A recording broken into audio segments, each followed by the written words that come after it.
My parents have a pretty atypical relationship style, but it works for them. They don't hug or kiss and have a pretty calm marriage. My younger sister is in college and came home with some bizarre ideas. She told me and our parents that she wanted to present something she did in class. I didn't want to see it, but my mom was excited and supportive. So we gathered in the living room and she pulled out a slideshow that ended with, "Mom's a cheating witch." Mom was confused and heartbroken. Dad was yelling at my sister, and my mind was just blank. She just kept arguing with my dad.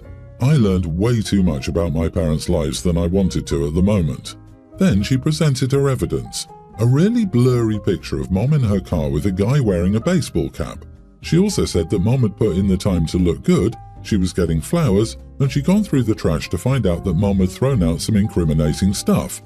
Well, she wasn't Sherlock Holmes. The guy in the car with Mom was my dad. Obviously it was him, you could see it in the picture if you're not a moron. They're just having fun because we're not kids who live at home anymore. Now my sister complains that our parents are acting cold, especially Dad. He'd never been cold to her, and now he makes snarky comments. Mom forgave her quickly, but Dad was mad for disrespecting his wife and our Mom. She said she was looking out for Dad, and it wasn't fair that he was mean and distant. I told her it was her fault. She started crying. My family found out about her stunt because my sister was going to send the slideshow to them. Some said I was the idiot because she did it out of love for Dad and she's just young.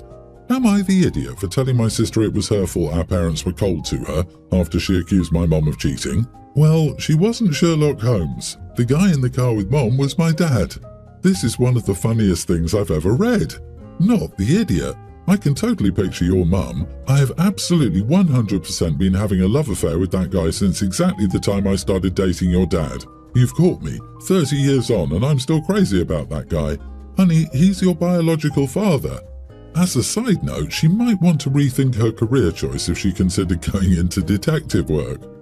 Yep, she sees a picture of her dad with a baseball cap on and she says, "I've never seen this man in my life." Same IQ as a toddler.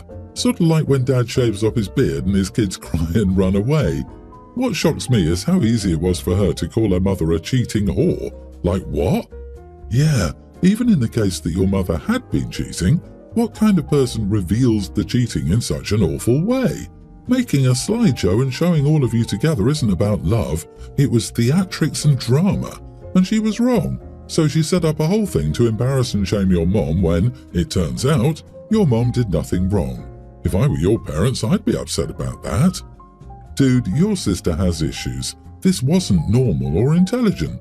It's like she wanted to make a show out of it, recreate a soap opera, and didn't really give a damn about your parents' feelings.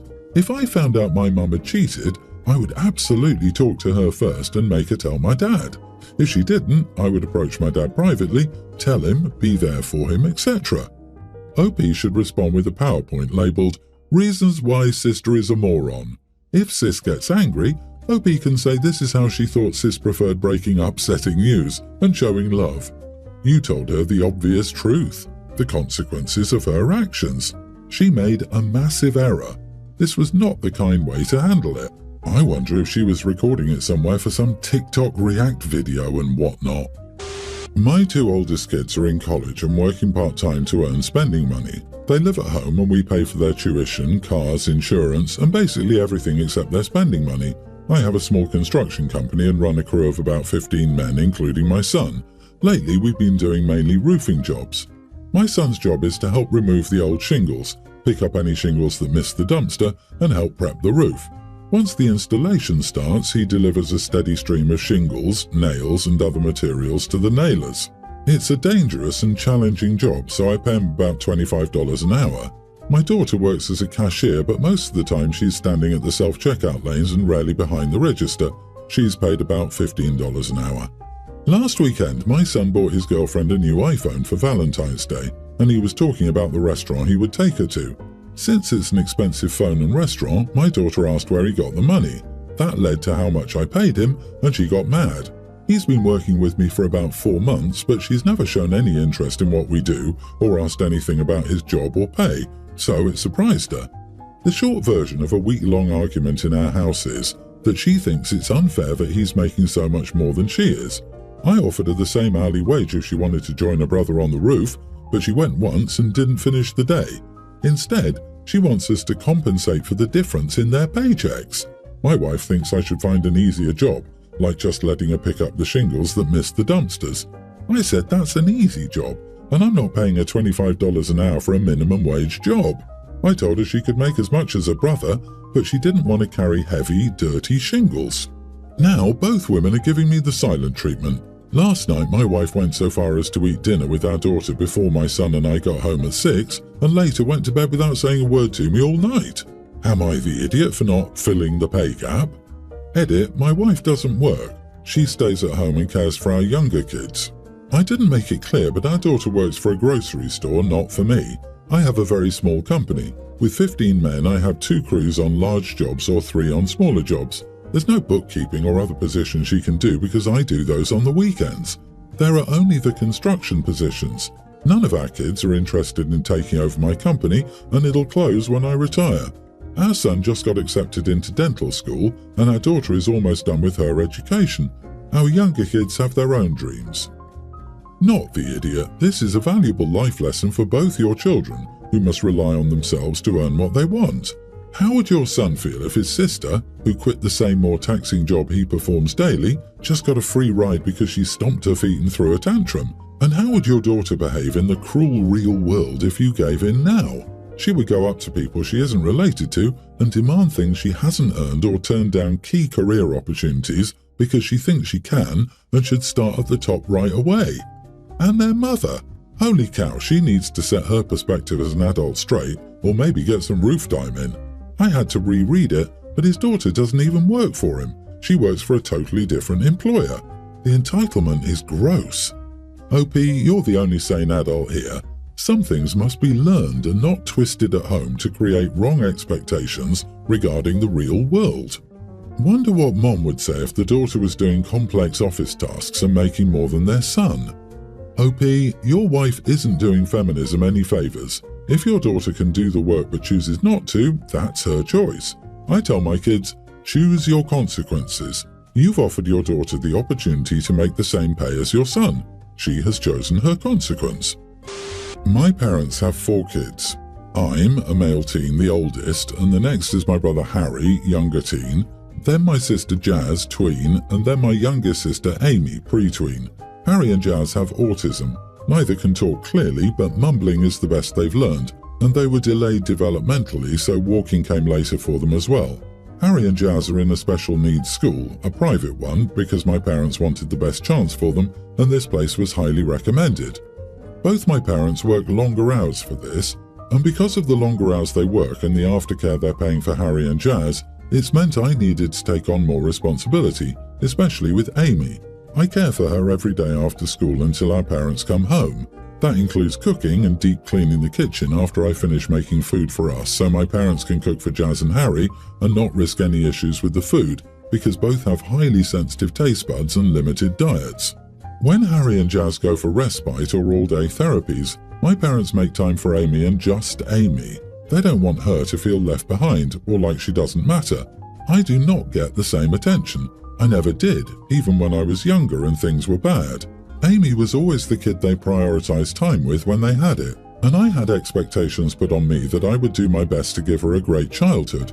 They put a lot of that responsibility on my shoulders by the time I was just 11. Because of my parents' working hours, I'm also responsible for keeping the house clean.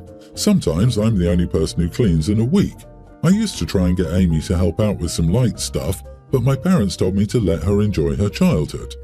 Recently, my uncle and aunt died, and my cousin, who also has autism, ended up in foster care. My parents wanted to take him, but they told me they would need me to step up and do more to make it work. They even told me how bad my cousin has it in foster care right now. Dad told me he hasn't found stability since his parents died several weeks ago. So what do they want? They want me to take over all the cooking and do the grocery shopping, but not with Amy, of course. And they want me to start adjusting to having 3 kids, 2 with special needs at times, so they can take 1 kid at a time to their therapies and appointments. It made me angry because they also asked me to babysit all 3 special needs kids so they could make a bit more time for Amy because it would be hardest on her. I was angry, so I said, sure, I'll do it, but only until I'm 18, and then I'll be done and they will never see me again.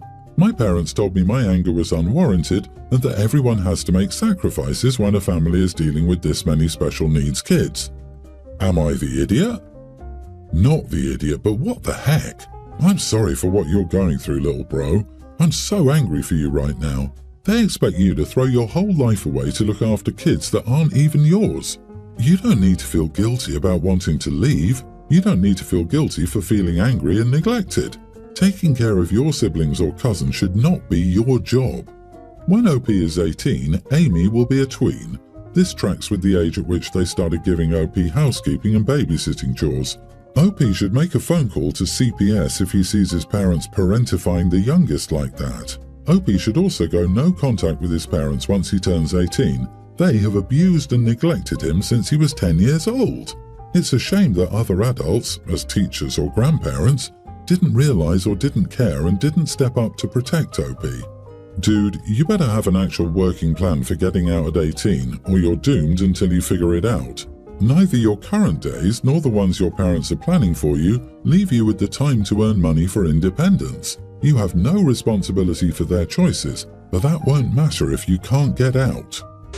My niece, a young teen, has lived with me since her parents went to prison 5 years ago. My sister is getting out later this year. She's been working very hard in prison to improve herself and get her GED. We're still very close. We talk via an app the prison provides, and I take her daughter to visit her, along with her brother, who lives with his dad's brother, once a month. We were having a birthday dinner at my mother's for myself and my daughter, a teen. Most of my family was there. For my present, my niece decided to give me adoption request papers, or whatever they are. I never ended up reading them. I was stunned and just shook my head. I was so shocked and confused. The plan was she was always supposed to go home. My mother was upset by this request, as were my other siblings, and my husband couldn't think of what to do either. She never brought this up in counselling or anything. I can't do that to my sister. I would not be able to take care of her financially without support from my grandma, who would stop supporting me if I agreed. This was never even a thought. Now she and my daughter hate me, it seems. My son, 21, said it was probably something she got from TikTok and she will eventually get over it. My husband agrees with me. My siblings are staying out of it. My nephew isn't speaking to his sister now. It's a mess. Am I the idiot here? Edit, my sister has a home with a lot of rent paid and a job with my aunt waiting the minute she gets out. Not the idiot. Yes, your immediate response could have been better, but you were shocked and caught off guard, so it was understandable. Did your niece have help from an adult to get these adoption request papers? If so, was this person aware that she was always supposed to return to her mom? If you haven't done so already, talking to both your niece and daughter separately about why you didn't agree to the request is probably in order. Info, you say your daughter is angry about it too. Could it have been your daughter's idea, and could she have been influencing your niece? The daughter could be the idiot if she pushed her niece to have the conversation publicly rather than in private. I disagree. You are the idiot. It's not even debatable for me. You took her in for years from a small child until now. You raised her and clearly showed her love no one else was more capable of doing. You made her feel like she had a real mother figure. You made her feel loved, wanted, and like a part of your own immediate family. She and your daughter clearly feel like sisters. So when she does what children do and attaches to you, your first response is not to comfort her or say yes. It was purely to say no. Worried about your sister and your mom? Why are they more important than her? You really have some screwed up priorities. I feel terrible for that girl who now found out all she ever was to any of you was a burden and placeholder to be good to her mom, who was never there for her. She will hate you all for a long time now. You came here and still never even read the papers. Wow. The 53 male have a daughter, 27, getting married in a few months. We'll call her Kay. Kay has been with her soon-to-be husband for about 5 years now, and they're finally tying the knot. I know he makes her happy, and that's all a father could possibly hope for, especially since I didn't have a great time being married to her mother. I did remarry a couple of years back, as has my ex-wife. Because we are divorced and my ex-wife has had primary custody, I've had to accept knowing there has been another man helping raise my daughter. I don't like him, but not for any reason that makes a difference in this case. But they've been together since Kay was a child, around 8 or so. I used to take Kay every other weekend until she was 15 or 16 and she started working. After that, I tried to see her as much as possible when she had time. I did my best to stay as much in her life as I could, but once she got older, she had her own stuff going on and it became hard. I did end up moving down to Florida about 2 years ago with my now wife, so seeing Kay has become impossible unless someone travels, but we still talk. Kay has been busy planning her wedding and I don't get a say in what happens. Kay called me asking me to provide the bar charge, which was around $3,000. I told her that shouldn't be an issue since I'll have time to get that money together. Besides that, not much has been said about her wedding. Well, my sister visited us from Wisconsin and we talked about Kay's wedding. I don't know what got the conversation going, but my sister filled me in on an interesting fact. Apparently, Kay wants me and her stepfather to walk her down the aisle. This is the first I've heard of this. This surprised me since I thought I had a better relationship with Kay than it seemed. This flipped my whole world upside down. I've been looking forward to giving her away at her wedding since the day she was born, and now that's a moment I have to share with another man. And the fact that I heard from my sister and not Kay directly. After my sister left, I called her. I told her that I wouldn't be able to afford the $3,000 bar, which she seemed okay with, and then I asked her if it was true, her having us both walk her down the aisle, which she didn't deny. I told Kay that if that's the case, I wouldn't be attending her wedding. At this point, we were both upset. I told Kay that if she cared so little about me to take my feelings into consideration, I had no interest in taking part in her wedding, but it really seemed like she didn't care about me. She never thought to tell me on her own, never cared to ask me who I wanted to invite to her wedding, and really only brought her wedding up to me when she asked me for money. After all of this happened, I've had some people tell me I was an idiot, but I think I have every right to not attend her wedding if I don't want to. Yeah, you are the idiot. You divorced her mother remarried, and your daughter's family grew. It's lovely she wants to honor you and her stepfather for your contributions to her life. For everything you may have done wrong, you had a hand in raising a gracious, thoughtful woman. Instead of appreciating your daughter, you get on your high horse and tell your daughter my way or the highway. You throw a tantrum like a child, take your ball and go home. Your friends are right. And if you want to miss your daughter's wedding because you're petty and small-minded, so be it. On top of everything, the first thing he did when he called her was try to pull some financial leverage. I don't know if this was to pick a fight or to manipulate her into, well, I'll make some sacrifices to pay for it, but you have to agree that I'm the only one walking you down the aisle. But kicking the conversation off with that gave a real glimpse into the type of person OP is. You parented your kid 4 days per month until you parented 0. That other man was her full-time parent every day of her childhood. This isn't about your daughter, it's about your pride. My God, she wants the 2 men to give her away at her wedding and you're throwing a tantrum over it? Wow. Just wow.